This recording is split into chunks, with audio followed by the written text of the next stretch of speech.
Duplicate દારૂ બનાવવા ethanol કેમિકલનો ઉપયોગ કરાતો હતો.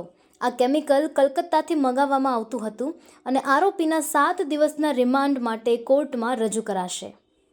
નો આરોપી પ્રતાપ શિવ સોલંકી પોતે જે કબજો ધરાવે છે તે જુનાગઢ કોમર્સ કોલેજ એટલે કે બિલખા રોડ પાસે આવેલા એક તેના કબજાના મકાનમાં ગેરકાયદેસર રીતે ઇથાઇલ આલ્કોહોલ ધરાવતું કેમિકલ મગાવી અને તેમાંથી અલગ અલગ બ્રાન્ડના પેકિંગ કરી ડુપ્લિકેટ ઇંગ્લિશ દારૂનું છે એ વેચાણ કરી રહેલું છે. આ હકીકત બાતમીના આધારે ડિસ્ટ્રિક્ટ પીએસઆઈ અને તેમની ટીમ દ્વારા આ વિસ્તારમાં રેડ પંચોને સાથે રાખી રેડ કરવામાં આવેલી.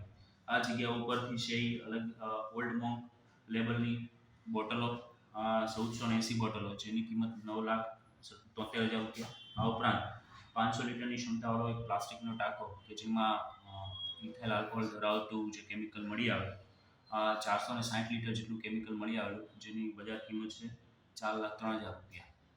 આ બનાવની ગંભીરતાને ધ્યાને રાખી બે ડિવિઝન પીઆઈસી તાત્કાલિક ઘટના સ્થળે પહોંચેલા. સાથે સાથે આ જે કેમિકલ છે તેની ચકાસણી માટે એફએસએલ અધિકારી કટારિયાને પણ આ ઘટના સ્થળે તાત્કાલિક બોલાવવામાં આવેલા અને તેમના દ્વારા છે પ્રાથમિક પરીક્ષણ કરવામાં આવ્યું અને આ જે કેમિકલ છે તે ઇથાઇલ આલ્કોહોલ ધરાવશે તેની તેમને ચકાસણી કર્યા બાદ અહેવાલ આપેલો. તેના આધારે જે આ આરોપી પ્રતાપસિંહ સોલંકી તથા તેનો ભાઈ રઘુવીરસિંહ શિવભાઈ સોલંકી આ અને અન્ય તપાસમાં ખુલે તે તમામ વિરુદ્ધ એ ડિવિઝન પોલીસ સ્ટેશનમાં છે પ્રોહિબિશન એક્ટ તથા બીએનએસના જે ડુપ્લિકેટ પેકિંગ કરવાના જે પ્રોવિઝન છે તે મુજબ 337(2), 338, 340, 61(2) મુજબ ગુનો દાખલ કરવામાં આવેલો છે. હાલ આરોપી રઘુવીરસિંહ શિવભાઈ સોલંકીની ધરપકડ કરવામાં આવેલી છે. મુખ્ય આરોપી પ્રતાપસિંહ સોલંકી હાલ છે નાસ્તો કરતો છે. આ ગુનાની આગળની તપાસ